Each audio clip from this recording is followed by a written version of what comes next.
We have an exclusive interview today with Australia's next big musical duo. They're brothers, they're mates, and together they create sensational music that is well beyond their years. Australia, brace yourself as I introduce you to HOO8HOO.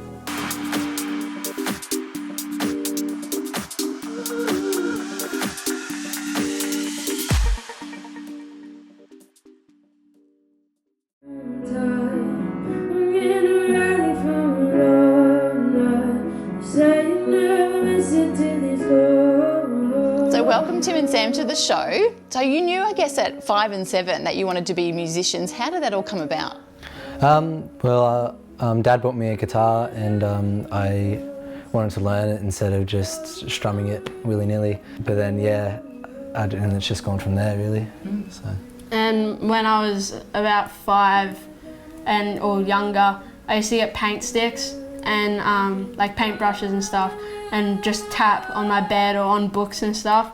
And then when I got into prep grade 1 and nearly grade 2, I found 2 mates and they both wanted to learn how to drum, so we were a trio all the way up to grade 8, so this year. And then I stopped doing drum lessons and started playing cajon with Tim. Tell us a bit about your journey. So it started off just me. I was probably 11. We went overseas to Thailand, and I got up and sung in one bar, and one of the Thai people put a cup in front of me, and then a bunch of people started just throwing money in the cup, and that's where I kind of got a feel for busking. So when I got back to Australia, I was like, I really wanted to start busking, and then so I was quickly entered into a busking competition for Caloundra Music Festival. So yeah, that was good. And then with the money I won for that competition, I bought Sam a cajon, which is the box instrument he plays. And then we started busking together. Now you're talking about busking. You're in Sydney recently, busking down there, and Cody Simpson walks up to you out of the blue. Didn't know it was going to happen. Tell me about that experience. How's it going? Yeah, sound good. So originally we were just told that ANZ were going to fly us down to busk in Hyde Park to promote Cody Simpson's upcoming concerts, and we had to learn 2 of his songs like that whole week leading up to it, or a whole 2 weeks pretty much.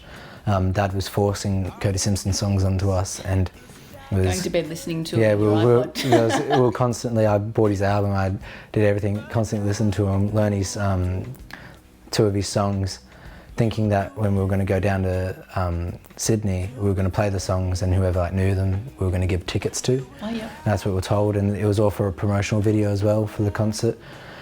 Turned out being a completely different story, and that he was actually coming to jam with us. Yo, I know it's kind of out of the blue, but you mind if I jam with you guys for a bit? Yeah. Can I do that? Cool. All right. I was trying to, baby. Lift you up, feather in the wind. I'll never do that again. He just came and was like, "Oh, can I jam with you?" And he gave me that guitar behind you there, and he signed it as well. New girls, new problem. There you go.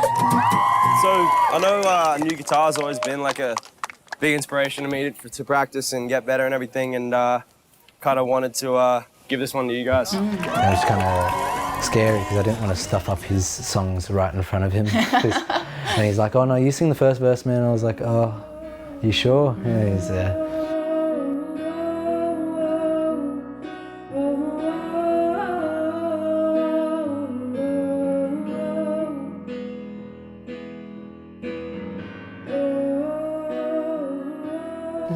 And you recently were spotted down at Caloundra busking outside of a restaurant when Carl Stefanovic and Dickie walked past, and then you're on the Today Show the next day. How exciting was that?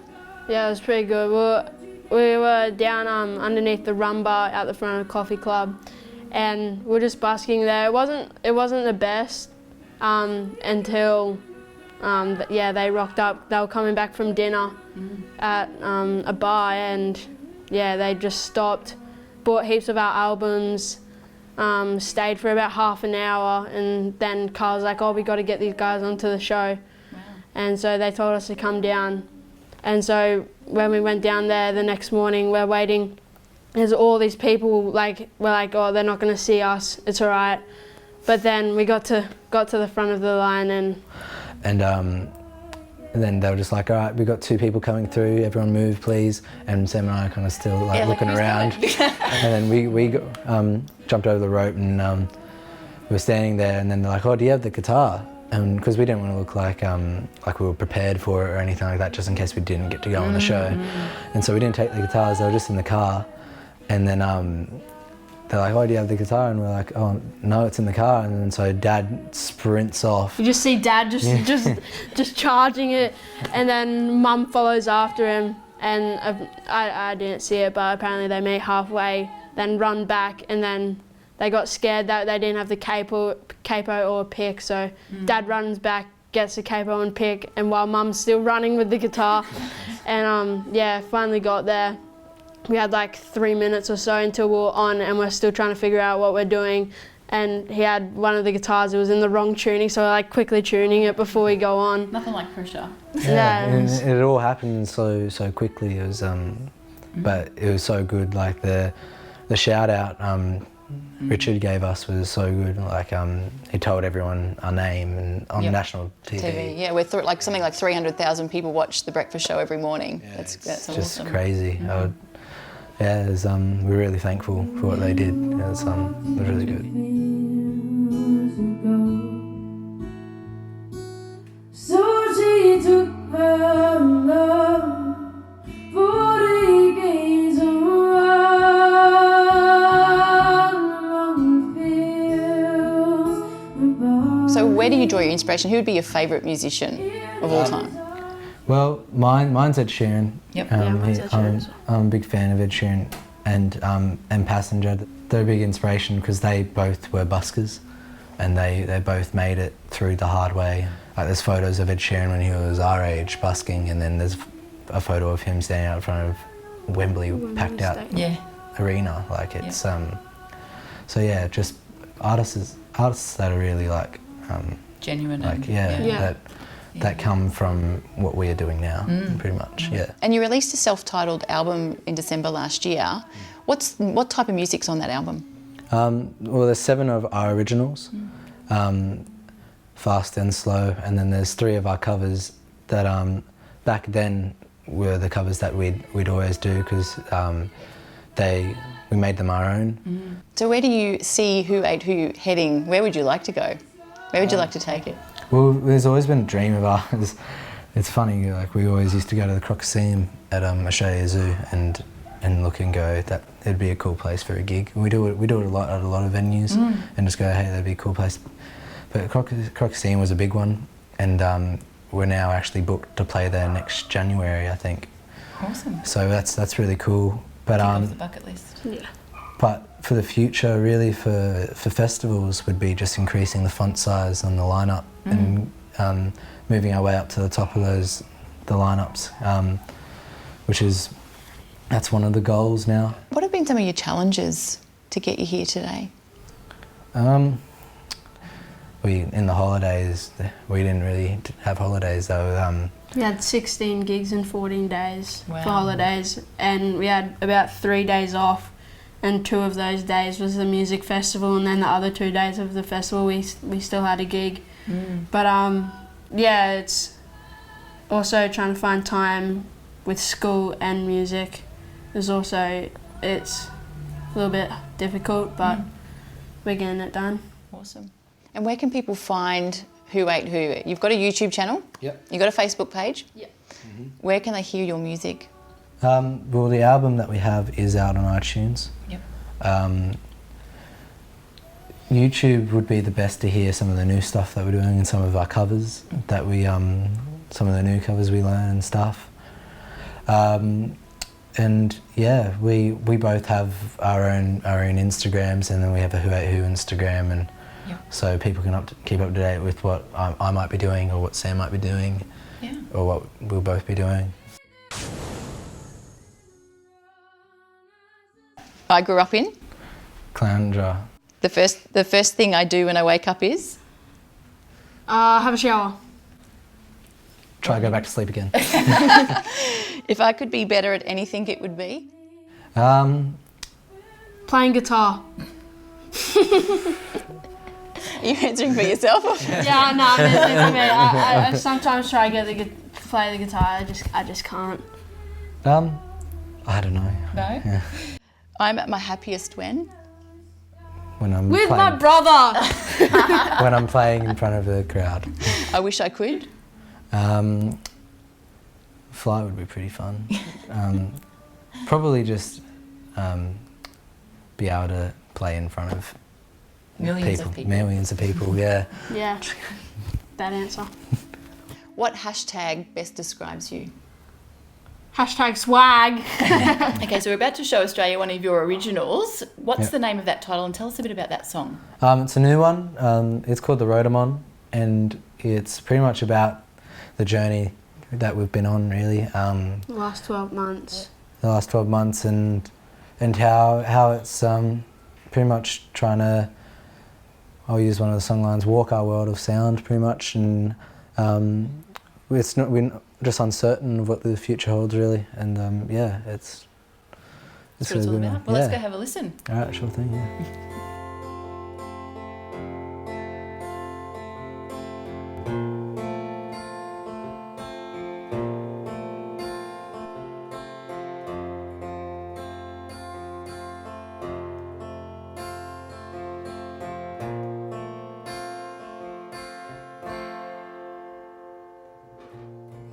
Life's a mess, if that's the only exciting thing about me.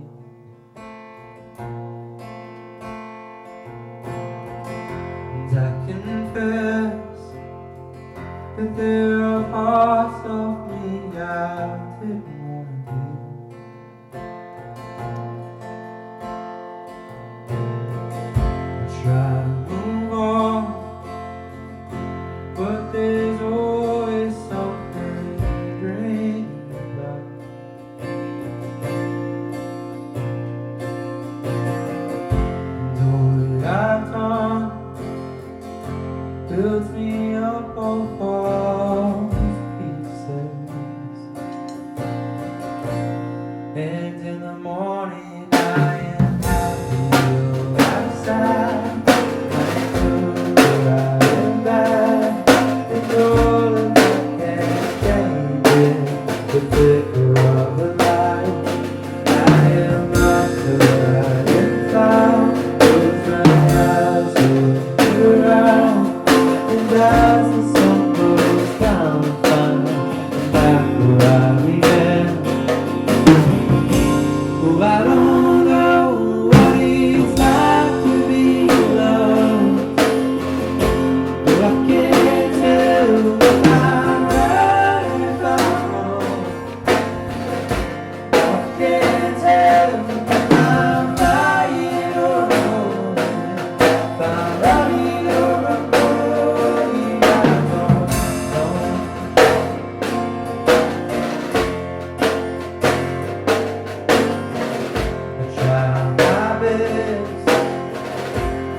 Where who at who and you're watching.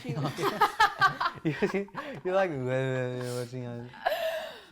Let's try again. Where who at What if I go where who ate who, and you go you're watching. and you're watching TV. Star TV.